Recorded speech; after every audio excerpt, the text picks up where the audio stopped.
Hello guys, welcome to my channel. अभी मैं आपको जो 2 या 3 स्किप बताने वाला हूँ उसके अंदर अगर हम 6 महीने का पीरियड लेकर के चलेंगे तो उसमें हमको बहुत अच्छा रिटर्न मिल सकता है। उसमें मैं आपको बाकी चर्चा नहीं करते हुए सीधे मैं स्क्रिप्ट के ऊपर आऊँगा। सबसे पहले मैं बताना चाहूँगा आपको सीमेंस।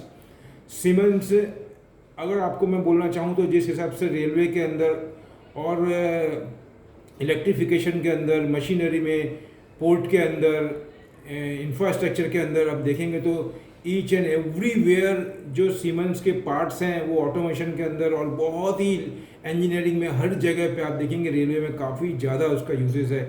और उनकी जो नई नई प्रोडक्ट है वो बहुत ही मोनोपोली वाली है और उनका प्रॉफिट मार्जिन भी काफ़ी अच्छा है और काफ़ी टाइम से है इंडिया में, तो उसके रिपीट ऑर्डर बहुत ज़्यादा है। वो सबको देखते हुए आज भी अगर आप देखेंगे तो कम से कम 50 रुपीज़ बढ़ा हुआ है। उसका मैंने 2 दिन पहले भी अगर मैंने आपको रेट दिया था तब उसका 2082 था और आज उसमें 56 रुपीज़ और बढ़ गया है। कहने का मतलब हमको यहाँ से 200-300 रुपये का और भी ज़्यादा जंप दिखता है अगर 5 से 6 महीने का ओरिजेंटल हो तो सीमेंस के अंदर आप अपना रुझान बना करके रखें। जिस हिसाब से यूएस में, जर्मनी में, जापान में, साउथ कोरिया में और ऑस्ट्रेलिया में ग्रोथ है, इंडिया में भी ऑलरेडी ग्रोथ है।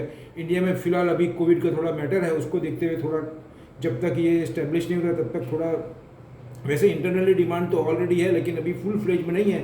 फुल फ्लेज में आएगा तब तो इसके अंदर बूम आने वाली, जोरदार आने वाली है। तो ये सेक्टर मैंने आपको बताया। सीमेंस को हमको बाय करके चलना है 6 महीने के लिए। 200 से 250 रुपये का जंप दिखता है। उसके बाद में मैं आपको बताना चाहूँगा एक कावेरी सीड का आज का आप रेट पकड़ के चल सकते हैं। उसमें मैं आपको बायोडीजल का जो डिमांड है आने वाले टाइम में और शुगर कैन के अंदर और एग्रीकल्चर के अंदर और दूसरा मानसून को लेकर के जो है उसको देखते हुए मुझे बहुत ज़्यादा उसमें बूम दिख रही है। उसको भी हम बाय करके चल सकते हैं और उसमें भी हमको कम से कम 20% आपको 6 महीने में मैं मान के चल रहा हूँ कि रिटर्न मिलना चाहिए उसमें।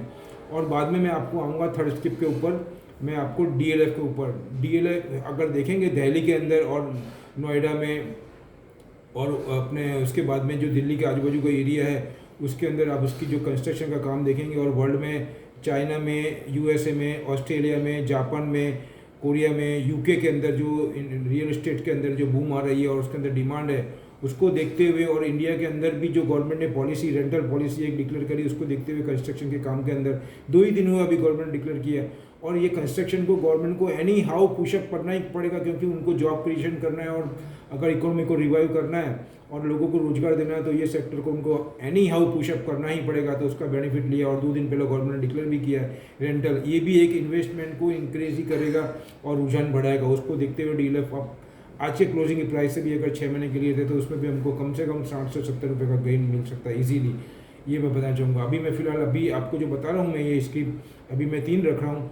इसके अंदर इसके अलावा मैं आपको थोड़ा जनरल डिस्कस करूँगा कि जो सॉफ्टवेयर की कंपनी है उसके अंदर मैं आपको रफली बताना चाहूँगा। उसके अंदर HCL टेक हो गया, विप्रो हो गया, इन्फोसिस हो गया, TCS हुआ इसमें। उसके बाद में 3M इंडिया, इसमें अगर हम थोड़ा सा लंबा ओरिजिनल मान करके अगर इन्वेस्टमेंट करते हैं स्लैब वाइज तो हमको आइडल मनी में बैंक से और एफडी से काफ़ी ज़्यादा अच्छा रिटर्न मिल सकता है क्योंकि डिजिटलाइजेशन को देख करके अगर हम देखेंगे तो आने वाले टाइम में बहुत ज़्यादा चेंजेस हो रहे हैं और अपग्रेडेशन हो रहे हैं सॉफ्टवेयर के अंदर।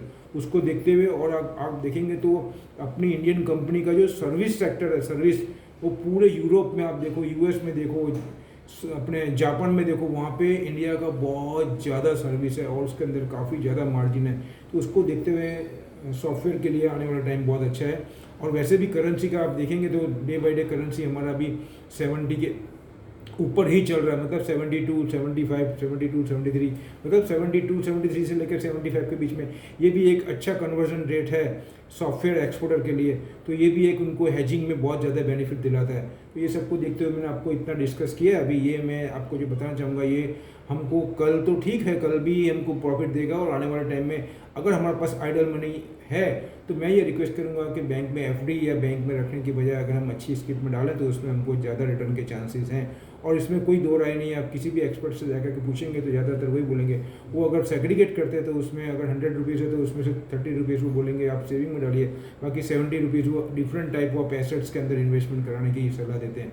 तो कहने का मतलब ये है कि जो थोड़ा सा रिस्क ले सकता है अगर इसमें इन्वेस्टमेंट करे इक्विटी में, तो उनको अभी जो पोजीशन पे इंडिया खड़ी है अभी उसको देखते हुए आने वाले टाइम में काफ़ी अच्छा रिटर्न मिल सकता है कंपेयर टू एफडी। यही बोलूँगा, लास्ट में यही बोलूँगा। ये मेरे अपने विचार, अपने एनालाइज है, अपनी थॉट है।